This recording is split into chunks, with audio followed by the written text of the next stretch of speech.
What are you gonna do for work? How are you gonna survive? So people are pivoting to this, to YouTube, different, different technologies, things like this, to where we could work from home. So I'm kind of seeing that whole pattern and that whole wave take place.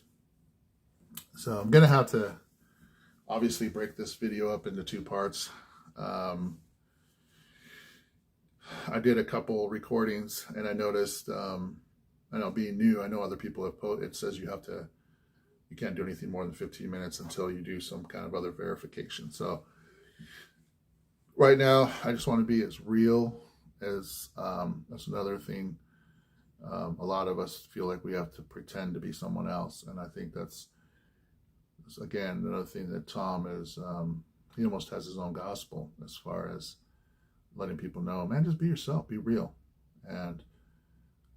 And so if we're just being real, we're not trying to pretend to be something else, something we're not, then we can actually, a lot of people can get behind that, because they can be like, well, we know no one starts, from a perfect spot, right? Everyone starts learning through failures how to become better at something. When you're riding a bike, you're going to fall a couple times. So as far as making these videos, I'm sure I can get to a point where if it does go beyond 15 minutes, I can do all the verification that I need to have longer discussions, so that it's more natural. So I'm not sitting here trying to edit and cut this and that just to keep it under a certain time frame. But I just naturally feel like talking about these issues right now, what inspired me to start building this channel. I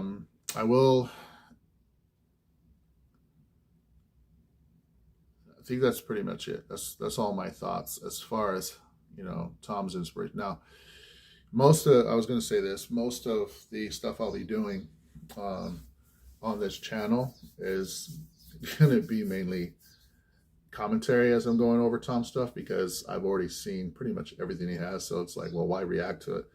I believe there's so much depth in the stuff that he's relaying that I still react to the stuff he said, because I'm still picking up something I missed, or some in-depth thing that he planted within his music that people are also picking up. And I also want to highlight other reactors that have inspired me with their discussions as well. So I just want to give shout outs to them, and I really appreciate them for what they do. And because I've really gone through a lot of their stuff to see Tom's music from so many different dimensions. So I will be going back and revisiting all his entire library. I'm going to hit every song just to have it on my channel. And anything that Tom's made available, I'm going to hit on my channel, because it's all worth talking about. And then, of course, starting now, because I know he's going to release this song on Friday, or what is today? 2 more days from now. I saw this coming, not at the beginning, it was I was just caught up in his whole, hey, I got these hints and things like that. But before he dropped his next hint about Eminem, I didn't catch the first one where he dyed his hair under his hat. Someone else had caught it. I came back later and realized, because I came back to look at some of the comments, and I said, oh yeah, he was saying it's right in front of you, and it's like the dyed hair like Eminem. But I saw some other things on YouTube that talked about Twitter, about him buying the NFT. A lot of people are still trying to figure out what NFTs are, and I think that's another amazing thing I want to incorporate in building up my stuff for my channel, and building up my music, is the whole NFT, because it gives us, it's like the greatest thing that happened and I see why Tom's been researching it too, because it's the greatest thing that happened for independent artists, because it gives you more leverage. It gives you the full copyright ownership. Usually you have to go through publishers, and it's a trade-off, because you're willing to trade that because they have control of the the network or the channel to reach, the audience that you want to try and tap into. So your trade-off is, hey, I'll sign this contract. You give me, a tiny percent of the hard work I put in, but that tiny percent could add up because that's the selling point, right? It's like, oh, well, we could tap into millions of people, and 1% of a million is better than 100% of zero. And that's the risk you take as an independent person. You have, a lot of people, that's why a lot of people don't do it, is because of the risks, right? I mean, like Tom said, when he started his first song, when he got the money behind it and he threw it down, he said he put it all on red. Well, that's a risk that a lot of people aren't willing to take, and hence they aren't willing to, really get those rewards either. So again, the other thought I was having is that, the more I dreamed about my dreams and them not coming to fruition because I'm still dreaming about them, just seeing someone like Tom, like you said, it's good to have someone you can look up to in a difficult industry, especially if it's something you want to tap into, because he's a role model that says, hey, it's better to start. It's better late than never. Like for me, being as old as I am at this point, it's like, I got to look at the blessings I have. And the blessing is I'm still alive. So they say that the graveyard's full of unsung heroes. Don't die with your music still in you. So I definitely want to just step on the gas. Like I said, it's better to crash the car than never touch the brake. So you can tell I've been listening to a lot of Tom's stuff, and a lot of the things he's communicating is therapeutic for me. It gets into my mind and it plants the seed of, hey man, believe in yourself. And look I have, from where I'm starting, even if I don't have a keyboard, even if I'm just using my phone right now and a laptop, and I'm, staying at my sister's room in her apartment right now, even if I'm just at this basic level, it still sounds like a whole heck of a lot more than what Tom had with Nova when they were starting, like scraping cockroach guts off the plate, stuff like that. And I grew up in the ghetto, so I know what it's like to be at that level too. I've been there as a kid growing up in it, but after going to war, being in the military, after doing so much, you think that I'd be a lot further ahead than where I'm at now. But hey, it is what it is. I'm here. I'm happy that I have what I have, and I'm happy that I still have my talent that I could still work on. So I can't wait till this Friday. Holy smokes. And that's another reason why I want to start this channel now, is because this Friday I'll be reacting to that. I'll be recording it and trying to do my first reaction. I'm still trying to figure out how to do that, like with the software stuff and having my face while another screen's up and reacting to it. I'll figure it out. I have a brother that's helping me out with the software stuff. And there's a couple other things we want to do. And so I'm just so looking forward. Like, I've been watching some of the stuff on Facebook with Tom talking about it. And, this whole Eminem thing, this goes back to the discussion on that we have more in common, right? That's the goal. This is what Tom is talking about. Like, people that are hating on this or trying to boycott or whatever. And even if there's some fans that are big fans of Tom that aren't getting it, they're missing the entire message. The message is we have more in common, right?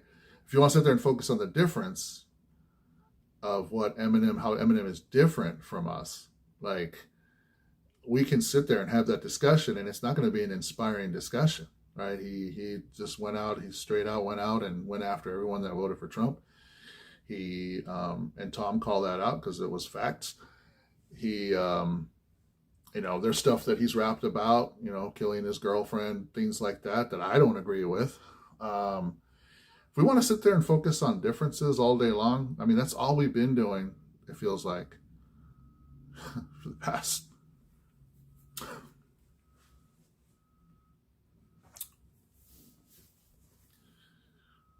for a long time. It feels like that's all we've been doing, is focusing on the differences. And where are we getting with that, by the way? It's Tom's point. Where are we getting with that? I mean, so what do? We sit here and focus on differences with Eminem. There's some things that we can identify with Eminem now. What do we have in common with Eminem? I grew up in the ghetto. I know what it's like to be angry. He has an angry voice when he's saying stuff and he's spitting stuff. He's like, he puts rhymes together that you can't argue with, right? I mean, people are like, dang, did he just drop all that? Yeah, he just did. Did your ears hear it? It's amazing, right? That's why he's up where he's at. So what do we have? Like, I saw, was it the movie 8 Mile? He went to work. He was back in his camper with his notepad. He was going at it. So, whether you want to interpret that as actually his actual real life or not, there's a lot more we have in common with M. And that's how we gotta look at it. Even with the battle that he's having with all these other guys, even Tom even circles around and I don't care. And he says, maybe these mumble rappers do have a point. They don't want to be responsible for the fan base they create. Well, maybe they shouldn't create that kind of fan base. So it's like, who's causing this, right? Like I said, what's the mainstream narrative pushing? Division. So if we're going to counter that, if we're going to come back, and especially in an art form, we need to have a message that's pretty clear that says, hey, let's focus on what we have in common with one another, because that's what's going to bring us back together. That's what's going to create the world we all want. Our kids, for those of us who have children, we want our children to grow up in that world, right? In a world where people are looking at what they have more in common versus what they don't, and just focusing on the differences and either people capitalizing on that, or people using it to their benefit, or the pain and suffering that just comes from building on all that division. You can't really build, right? The house divided against itself, as the ancient saying, right, shall not stand. And so Tom is like a general, man. I mean, he called himself an army sergeant and canceled. He's more like a general. He's like General Washington in my opinion. He's like standing in the brink. Standing. He's standing up. So I'm behind you, Tom. If you even, I don't know, you listen to a lot of reactors. I feel like I identify with you guys so much, especially with the Hog family. I feel like it's real family. I don't even know how to explain it. It's almost outside of the internet. It's like ethereal in effect. That's something beyond technology, right? Where we can sense, we have that extra sensory thing going on. We still haven't figured that out. Like, science is still trying to study our consciousness and have no idea what it is. I was watching a whole documentary on that. They're